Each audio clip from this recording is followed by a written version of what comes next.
আজকে দুপুরে ভাবছি কি রান্না করব। তো আমি ফ্রিজটা খুলে দেখলাম একটা বড় মতো ফুলকপি রয়েছে।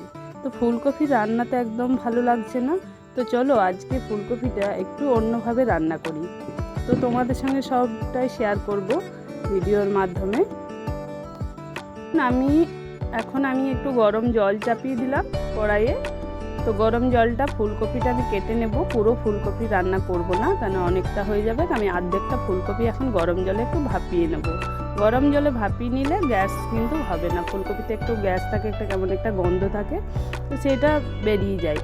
নুন দিয়ে গরম জলে একটু ভাপিয়ে নিই।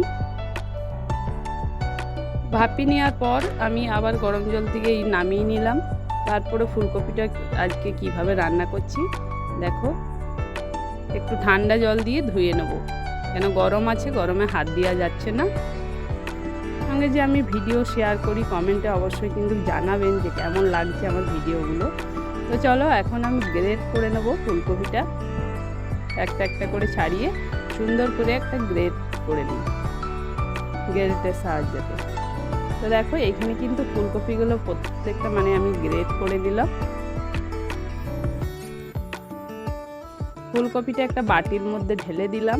তারপরে বাটির মধ্যে দিয়ে দিচ্ছি ধনে পাতা কুচো করে দিতে হবে, পেঁয়াজ কুচো করে দিচ্ছি, এখানে আদা রসুন আর লঙ্কা কুচো দিয়ে দিলাম।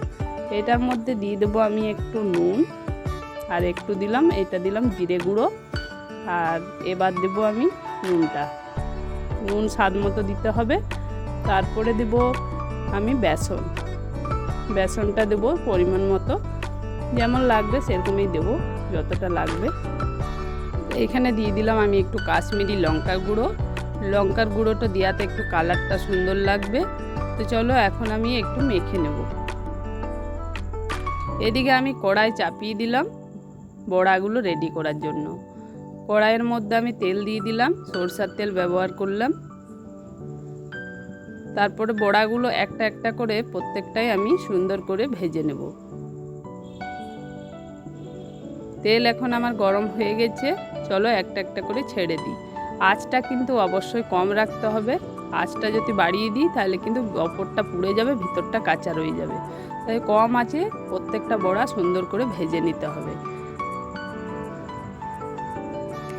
তো দেখো বড়াটা কিন্তু অর্ধেকগুলো ভাজা হলো, আরও আমি অর্ধেকগুলো ভেজে নেব।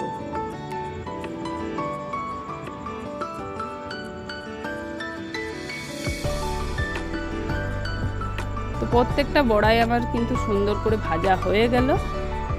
এখন প্রত্যেকটা বড়া কিন্তু আমি তুলে নিচ্ছি।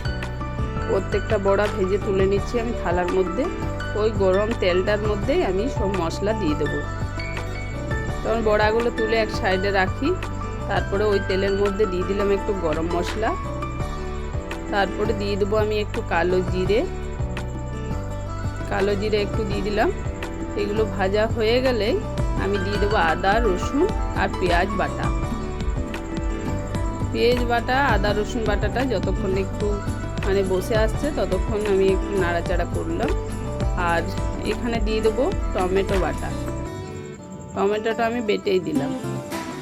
তারপরে এটা কিছুক্ষণের জন্য একটু নাড়াচাড়া করব। এখানে দিয়ে দেবো স্বাদ মতো নুন আর স্বাদ মতো হলুদ আর একটু জিরের গুঁড়ো আর কাশ্মীরি লঙ্কার গুঁড়োটা দিলাম, যাতে কালারটা সুন্দর আসে। তো মশলাটা এখন আমি সুন্দর করে ভেজে নেব। দেখো চারিদিকে কিন্তু তেল ছেড়ে এসছে, আর কালারটাও কিন্তু খুব সুন্দরভাবে এসছে। একটু দিয়ে দিলাম আমি চিনি স্বাদ মতো। চিনি সবজিতে দিলে একটু স্বাদটা বেশ ভালো আসে। একটু জল দিয়ে দিলাম। আবারও কিছুক্ষণের জন্য আমি নাড়াচাড়া করে নিলাম। এখানে দিয়ে দেবো আমি কাজু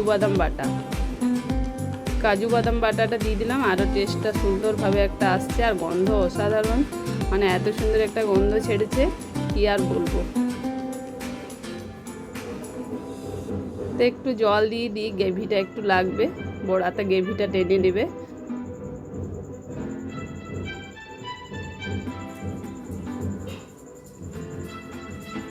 এবারে প্রত্যেকটা বড়া কিন্তু আমি ঝোলের মধ্যে একটা একটা করে ছেড়ে দেবো। প্রত্যেকটা বড়া ছেড়ে দেওয়ার পর যখন এটা ফুটে আসবে তখন হালকা একটু ঘি দিয়ে আমি এটাকে নামিয়ে নেব। এটা গরম ভাতের সঙ্গে, রুটির সঙ্গে, সবের সঙ্গে ভালো লাগবে। ভিডিওটা কেমন লাগলো অবশ্যই কিন্তু কমেন্ট করবেন। আর নেক্সট ভিডিও দেখার জন্যে যদি ইউটিউব থেকে দেখছেন তাহলে ইউটিউব চ্যানেলটাকে সাবস্ক্রাইব করে রাখবেন, আর যদি ফেসবুক পেজ থেকে দেখছেন তাহলে ফেসবুক পেজটাকে ফলো করে। টাটা।